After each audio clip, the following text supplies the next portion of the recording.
Hello, my name is Gavin Littlejohn. I'm the chair of the Financial Data and Technology Association. Today, together with my colleagues Richard Pryor, who's the chief executive, and Bruno Diniz, who's the region director for FData in South America, we will be talking to you about the development of an open banking and open finance regime and what that might mean for the Peruvian economy. We look forward to taking questions at the end of this discussion.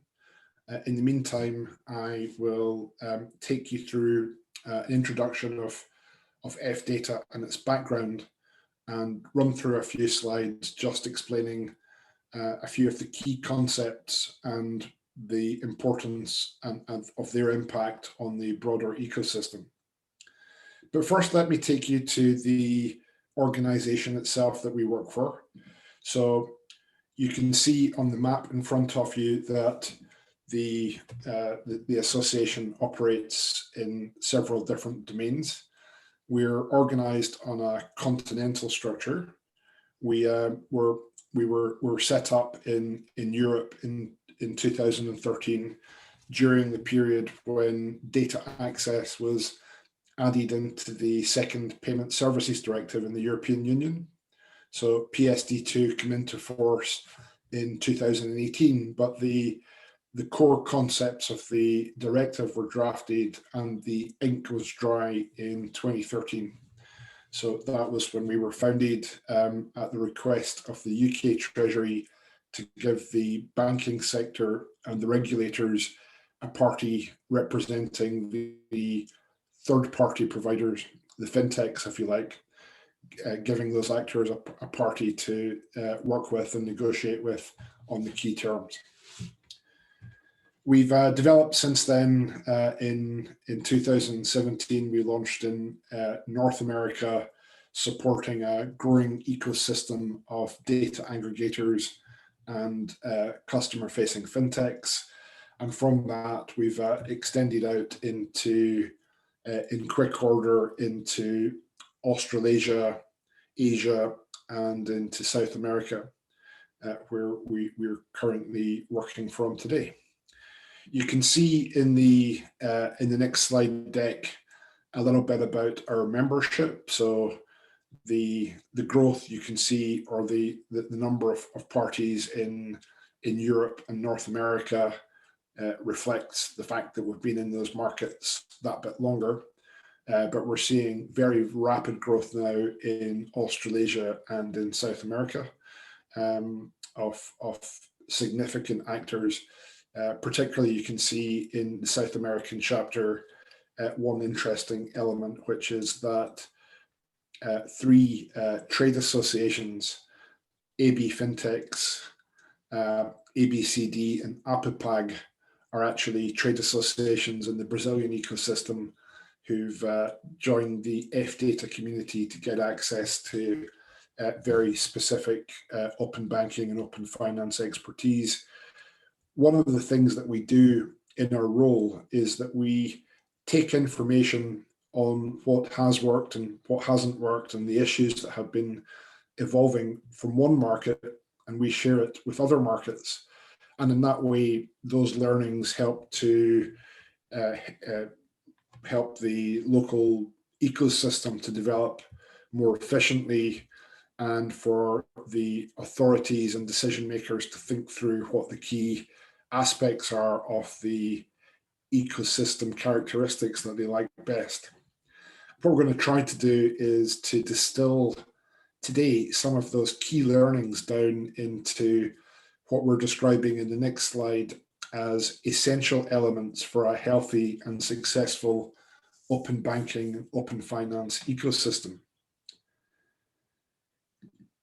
So the first one, and really central to the whole concept, is the customer data right. So if we were to think about what open finance is, fundamentally it's the right of the end customer, be they a consumer or a business, as the data subject, to be able to safely share information that pertains to them with another actor. And we've used the thought here of having an authorized actor, authorized provider, because it's not a free-for-all.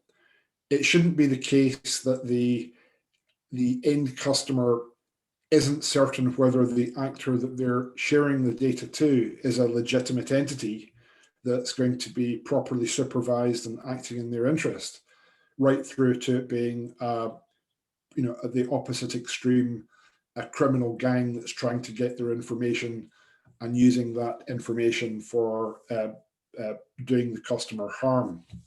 So it's really important that we set out this concept of data being shared to a regulated or accredited actor as a key concept, and that the customer should always have the right to do that, and that the data provider, I guess we're going to call it here to keep it consistent, the data donor provides that data to the data recipient, where they're not in a position where they can say no, and that effectively gives the data recipient as an authorized party the right to deal on a fair and equitable basis, where the data donor, for example, a large bank or investment business, can't choose to favor one data recipient over another, for example, because they've got some commercial deal with that party.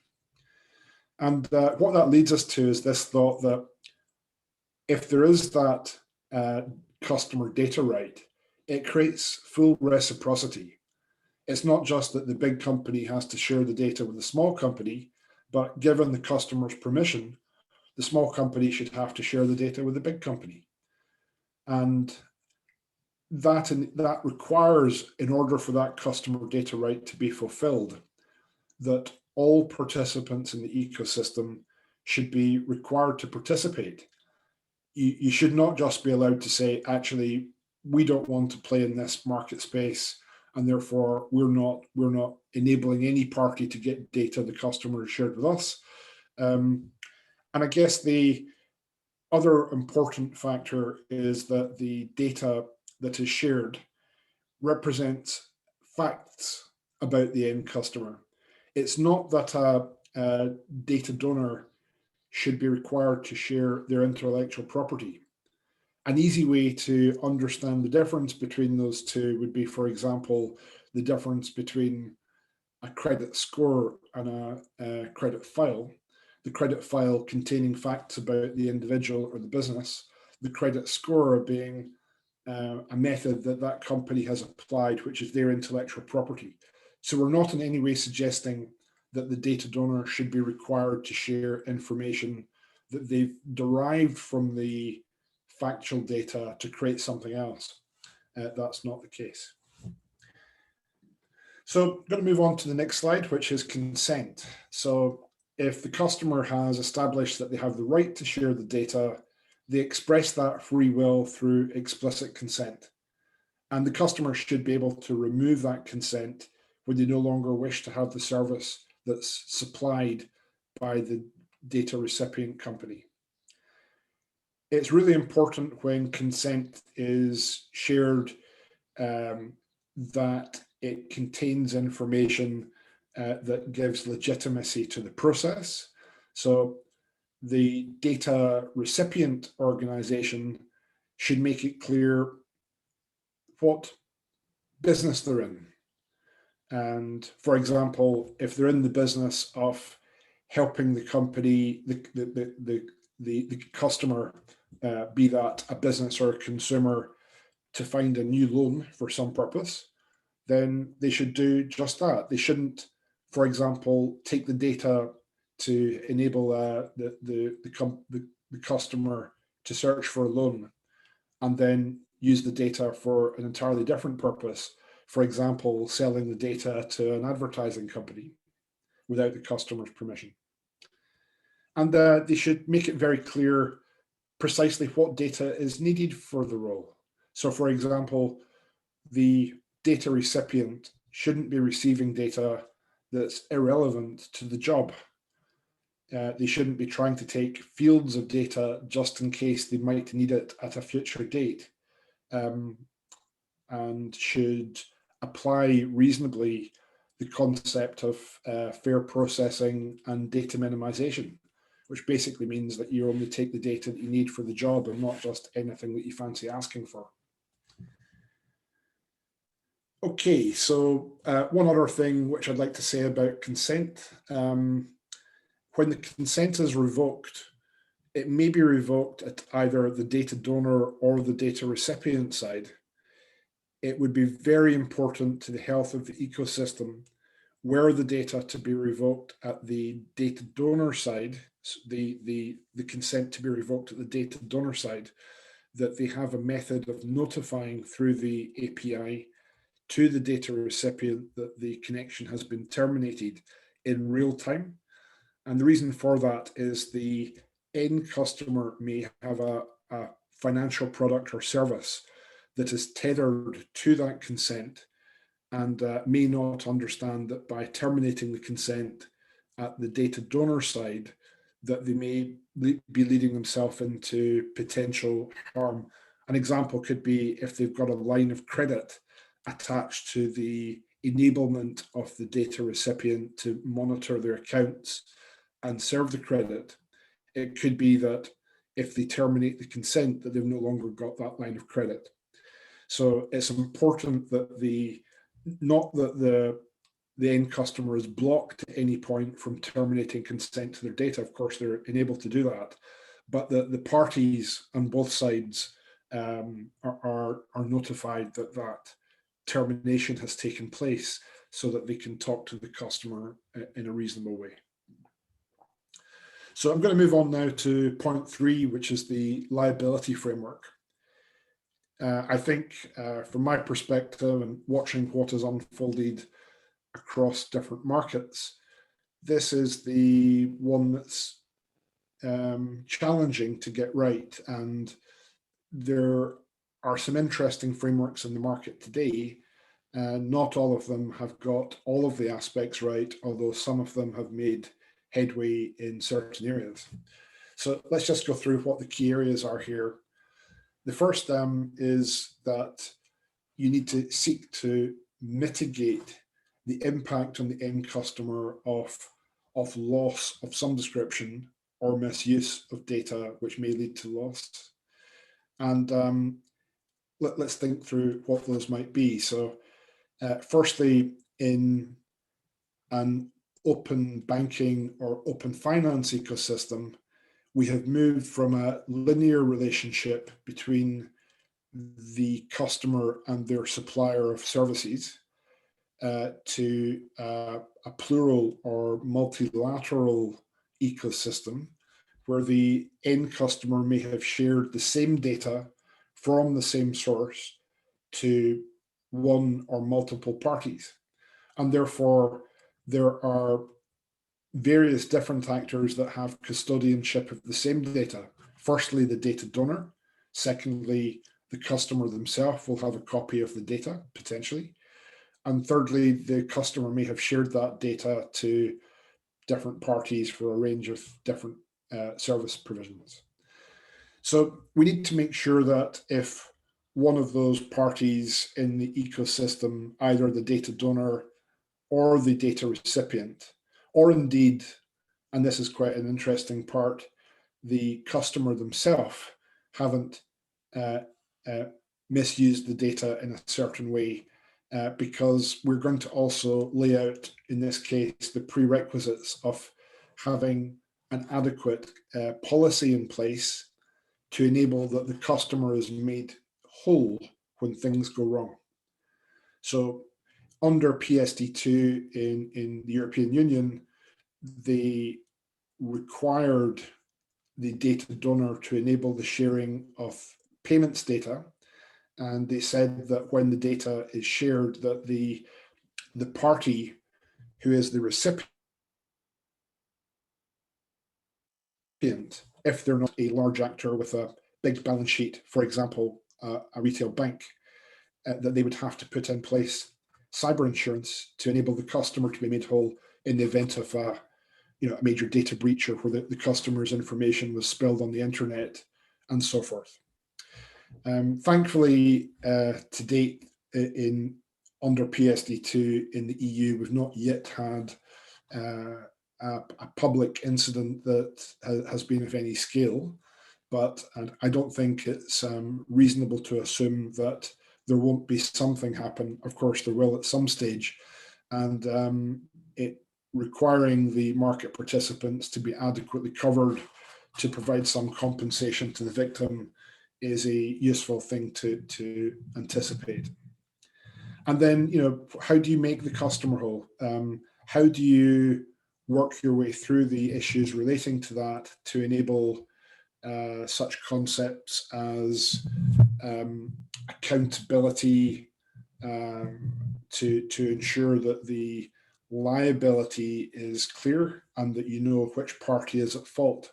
It could be, for example, that the data recipient who was in breach and had misused the data or had it stolen might not know that they'd had the information stolen, or may not choose to put their hand up and say, it was us that led to the issue. So we need to make sure that these ecosystems are well organized, that everybody's trained what to do, that the regulatory authorities have the rights of audit, forensic audit on the systems to try to understand where the breach, if there was a breach, took place. And this ecosystem needs to work well for both the sharing of data across the open banking, open finance strata, and also for payment initiation. So clearly, again, in Europe under PSD2, it's not just that the data can be shared, but that a third party, in this case, we're calling them data recipients, can also be in a position to initiate payments through the rails of the banking system. And we need to work through an ecosystem here where the end customer can get satisfaction without having to go to court. So having an elegant and low friction dispute resolution system would be very helpful for the customer, so that anything that does happen, it doesn't require a huge amount of work for the customer to get some satisfaction. And one of the big issues in the EU, of course, we have the very well known General Data Protection Regulation, GDPR, and that covers all instances of data sharing when it's personal data pertaining to consumers. But GDPR does not cover business users, whereas PSD2 covers business users, but is restricted just to payments data. So the point I'm making is that when you're designing the open finance ecosystem, try to make sure that the financial services regulations and the data privacy regulations work together, and that there are no obvious gaps like the ones I've identified in the European Union, where there are things that are clearly out with the scope of open finance at the moment, and where the regulatory authorities are aware that there are applications which are, for example, dealing in both regulated data and in unregulated data. So I'm going to move on to the fourth slide now, which is the legal and regulatory system. And the most important thing here is that that system properly implements the first 3 points that I made, which is that there is a customer data right, and that's enabled by the customer via explicit consent, and that there's a clear understanding of what happens when things go wrong and how the customer is catered for. So the legal and regulatory system has to make those things work together elegantly. And the general point here is that having actors in the ecosystem regulated enables some supervision and coordination in a way that would not be possible if they were not part of the supervisory framework. The second is the law should not dictate technology. In PSD2, they got that part right. In fact, they didn't require any particular technology to be used. They were technology agnostic. And the reason for that and why that's a good idea is technology moves much faster than law. And you could end up in a situation where you can't change the rules quick enough in law, but where the technology is already quickly overtaking it, or where, for example, new issues relating to security, for example, would be make a particular technical method outdated, and you can't simply rely on having that baked in. But the law should absolutely compel the participants to work together on prescriptive technical standards. It would be wholly remiss for me to think or to try to explain to Peru that things worked well in the EU in delivery of technology. They did not. They worked very, very poorly. So the reason for that is when the Payment Services Directive was written, it assumed an older technology called screen scraping, where the passwords relating to the end customer were shared by the end customer to the data recipient, who then did all of the engineering job and built a model to harvest the data using the customer's password. As we move to API technology, we now have the data donor being in a position where they are required to build something. And it's really important that when both parties are required to build something, both the data donor and the data recipient, that there's some coordination of that capability. And the most important element here is that the law should require those parties to work together on developing the standards and developing the implementation.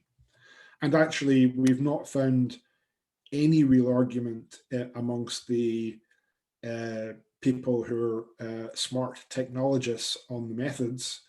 There have been some questions on scope, but not the methods. The best practice technology easily wins out. So moving on to the next slide, the technical standards here, very straightforward. Once you understand the legal and governance framework within which this will sit, deciding the high-level standards, in the modern world, that would include APIs. It would include digital identity so that you can make sure that you're able to identify the end party, that it would be using a consistent security profile such that the data donors and data recipients can easily, from an engineering perspective, connect to each other in a secure way, and that there should be some trust framework established between these regulated actors so that they know that there isn't a bad actor who's not a regulated actor but is pretending to be, is able to insert themselves into the ecosystem. So some three-way methodology that has the data donor, data recipient, and between them a trust framework that is able to check on the regulated status as held at the central bank or national regulator, and to provide some assurance to the parties that they are who they say they are, would be kind of core to this. And then thinking about governance and funding, delivering all of this, lots of markets have tried it where the data donors do what they want and the data recipients do what they want, and there's nobody really representing the voice of the customer and no supervision or coordination from the regulatory authorities. So in effect, it's up to each actor to do as they may. That doesn't really work. And we've seen numerous examples where the qualities in the delivery, particularly because there's not necessarily an alignment of interest, not every data donor is aligned to the needs of every data recipient or the needs of the end customer at the same time and for the same value exchange. So putting in place a central orchestration body is a requirement. Those parties should be all represented in the governance with a strong voice for each. The companies in it, so both the data donors and the recipients, should pay, not the end customer representatives or the regulators, of course, but those who've got a commercial interest should pay into a central orchestration body on a fair and proportionate basis. What that basically means is large companies who are getting more out of it from a value exchange perspective should proportionally pay more, medium companies less, and startups that have got no customers shouldn't pay anything. And that enables the ecosystem to mature and for companies to not have a barrier in place that stops innovative new companies from starting and getting involved in the ecosystem.